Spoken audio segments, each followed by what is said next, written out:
So we're in my IntelliJ project for project EX or example EX45. You can find this in my GitHub repository in the live lessons repo under the Java 8 EX45 project.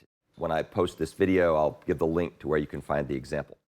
So if you go into this project and you sneak down in here to main, you'll see we have a couple things. We have a resources portion that has a file in it, and then we have some Java example code. And the resources part contains a single file that has the complete works of William Shakespeare, all 5.46 megabytes therein. And this contains all of his sonnets and then all 37 of his plays. And we're going to use this for various purposes in this particular example. Here's the example itself. This example shows how to use Java regular expression methods, which you'll need to do for assignment 1B. And we use it to search the complete works of Shakespeare for particular words or a word. And it's also going to show how to encode and decode a regular expression string so it can be sent and received as part of a URL, which you'll also need to be able to do for this assignment, assignment 1B.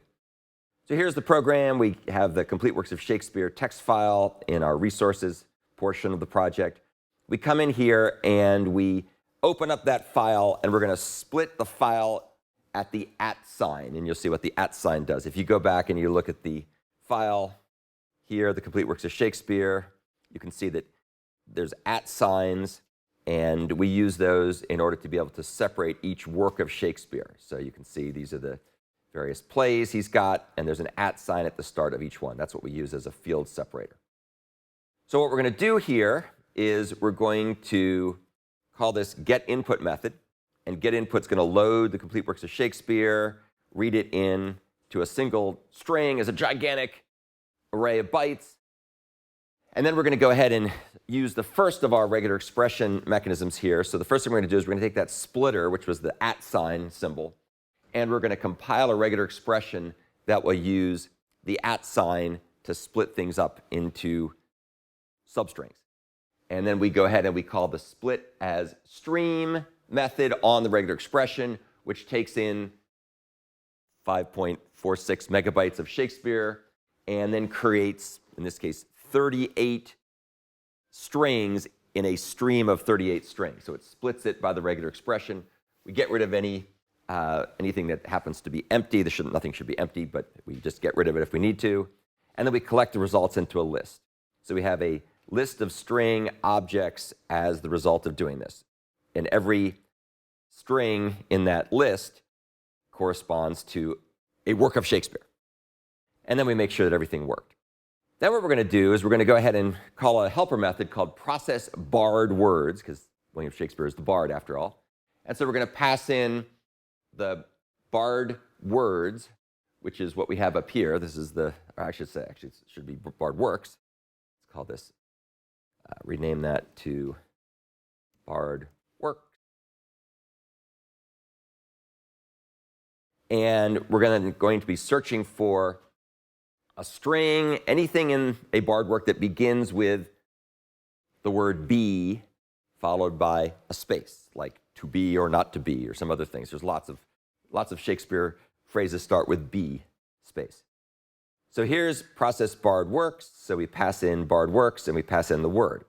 Now this is where we have some fun. So the first thing we're going to do here is we're going to convert the barred works back into a stream again. So the list goes back into a stream. And then we're going to go through here and we're going to take each work of Shakespeare and turn it into a stream. And we're going to see if there's anything in that work of Shakespeare that contains the word we're looking for, which in this case is be followed by space. And there'll be a whole bunch of stuff that has that. And we collect those things into a list. So now we have a list of works of Shakespeare that contain the phrase be space somewhere. And now we're going to have some real fun with regular expressions. So we're going to go ahead and we're going to take the word that we passed in, which is be space, and we're going to turn it into a regular expression that contains some other stuff.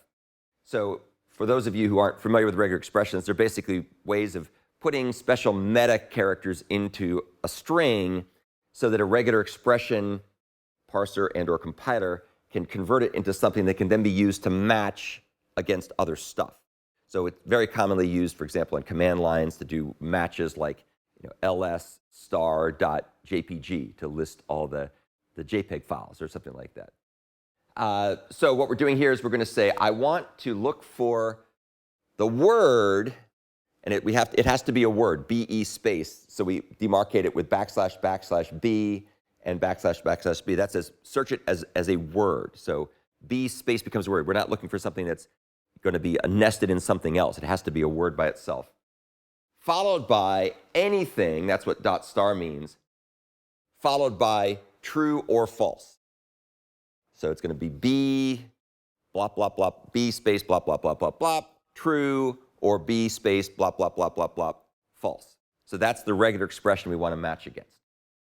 And then we're going to go ahead and take that regular expression string, and we're going to compile it into something called a pattern, and we're going to tell the pattern matcher, ignore case. Don't worry about whether it's uppercase B or lowercase b or lowercase true, lowercase false, whatever.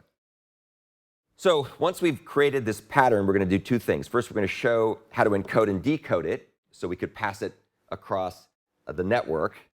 We're not doing that here, but you'll need to do it for assignment 1B. And then we're going to go ahead and find matches that match that regular expression. So let's go ahead and show how to encode and decode it. So it turns out that when you put funny characters into a URL, like if you try to include \\b in a URL, which is really just \b, URLs don't like backslashes. They go bazonk. They go bonkers when they see a backslash. So to avoid that, and there's a bunch of other characters that URLs don't like either. So to avoid this, we're going to go ahead and use a little helper class that comes with Java called URLEncoder and URLDecoder. So there are two classes, encoder and decoder. And what we say is we say take this regular expression string, not the pattern, but the string, and encode it in a funky way so we could send it across the network if we needed to. And you'll see that it replaces stuff like \\b with some other interesting symbols that are usable in URLs. And then once we've encoded it, we go ahead and we take the encoded regular expression and we decode it back to what it was before, just to show you can reverse it on the other end. And then we print out the original regular expression, the encoded regular expression, and the decoded regular expression. So you can see what it looks like when it's encoded and decoded. You're going to need this for assignment 1B because unlike assignment 1A, where you just passed a string, for assignment 1B, you're going to pass a regular expression from the client over to the movie server. And so we need to encode it properly because otherwise weird things happen. All right, so that's encoding and decoding. Just to kind of show you how to do that. The next thing we're going to do is show how to do regular expression matches. And this is also pretty cool. So we take a list of barred works that match the word, B, space in this case, and we take the regular expression pattern that we compiled earlier. And what we do is, for each of these barred works that contain a matching word, we go ahead and we take that work, so it's a string of Shakespeare, of a work of Shakespeare, and the first thing we're going to do is we're going to extract the title from the work. So if you go back and look at the complete works of Shakespeare, you can see that each work has the first line be a title. Whoops. So the first part of Henry V, let's go and search for some more of these things. The second part of Henry V, the third part of Henry VI, King Henry VIII, lots of kings, King John, good old Julius Caesar. You may have read that at some point in one of your courses when you were in high school. So we're going to go ahead and create a regular expression, and this regular expression, believe it or not, matches only the first line in a line of in a big string of input. So we pass in a string of input, we make a regular expression that just matches the first line, and then we go ahead and create a matcher. So the matcher takes the regular expression that's been compiled and associates it with the input, and then we get a pattern matcher. And now we're going to use a helper method on a matcher called find. And what find does is it checks to see whether or not there's a match for that regular expression, looking for the first line, in the input. And of course, there's probably going to be one, because I set it up that way. So we go ahead and find the first line, and if find returns true, that means we found a match, in which case we return what matched, which is going to be .group. It's just the thing that matched. And so we're going to get back the title. If for some reason we didn't get a match, which we should not have that case, but if you did, we just return an empty string. So that's how we get the title, showing another example of regular expression matching. And then we print the title. And now we're going to use the matcher in a more interesting way. So we're now going to take the work of Shakespeare and say, please make me a matcher by associating that work of Shakespeare with the pattern that we passed in. So we made a pattern that's B space followed by anything followed by true or false. That was the pattern that we passed in. So we're going to make a matcher for this. And then we go ahead and we say dot results. What dot results does is it takes a look at the work, takes a look at the pattern, and it returns a stream of elements, stream of groups, that match that regular expression in that work. So we're going to get back a stream of match results. And for each match result, we're going to go ahead and print the match and print where it started, what the character offset was in the work of Shakespeare, where that match occurred. OK, so that's what we're going to do. Let's go ahead and compile and run this. Recall, it's going to go ahead and open up the